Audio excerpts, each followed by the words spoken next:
Карагылачы чырактай болгон кызды өлтүрүп кетишти достор. Бул эмне деген акмакчылык. Жигиттер, биз ушундай даражага түшүп калдыкпы? Биз малдардан айырмабыз, акыл эсибиз ордунда. Жигиттер, мен мына зөөкүрлөргө зордоп кетип өлтүргөндөргө ичим ачып атат, боорум ачып атат. Жаш эле оозунан эне сүтү кете элек балдар экен достор. Эмне кылганыңар, туугандар, эмне кылганыңар?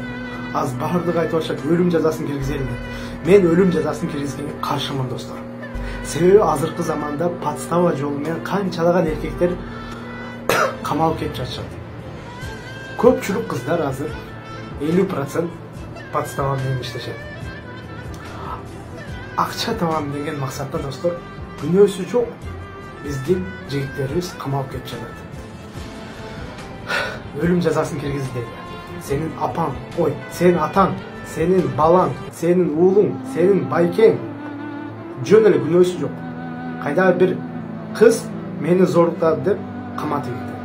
Болду, өлүм жазасын кирди дейли. Жөн эле күнөөсү жок болуп кетет. Ошол азыр өлүм жазасын кабыл алсак, канчалаган ушундай подстава жол менен мурда камалып кеткендер баардыгы өлүп кетет. Жөн эле достор. Бул адилеттүүлүк эмес. Кудайым өзү сактасын достор. Кишинин ыйманга келели.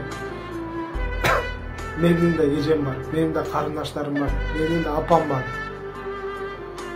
Эч бирибизге мындай нерсе туш келбесин достор. Кудайым өзү сактасын. Балдар, жигиттер, ыйманга келели кишине. Ыйманга келели. Тияңар менен эмес, башыңар менен ойлоңгула достор. Башыңар менен ойлоңгула.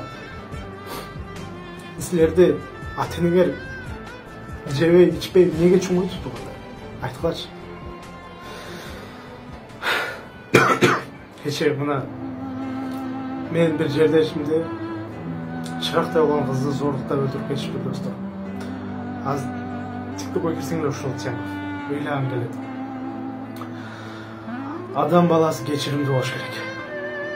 Менин атамды өлтүрүп кетишкен 3 бала. Мен аларды кечиргем достор.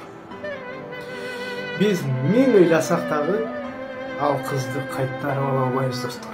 Себеби кайтарып ала албайбыз. Жөн эле дуа кылалы достор. Жана ушуга окшогон нерселер кайталанбасын деп дуа кылалы достор. Менин да эжелерим бар, карындаштарым бар. Кудайым өзү сактасын жигиттер. Баарыбыз ыйманга келели. Ошо. Элибизде тынчтык болсун достор. Мындай нерселер только кинода болсун. Эх, Кудай.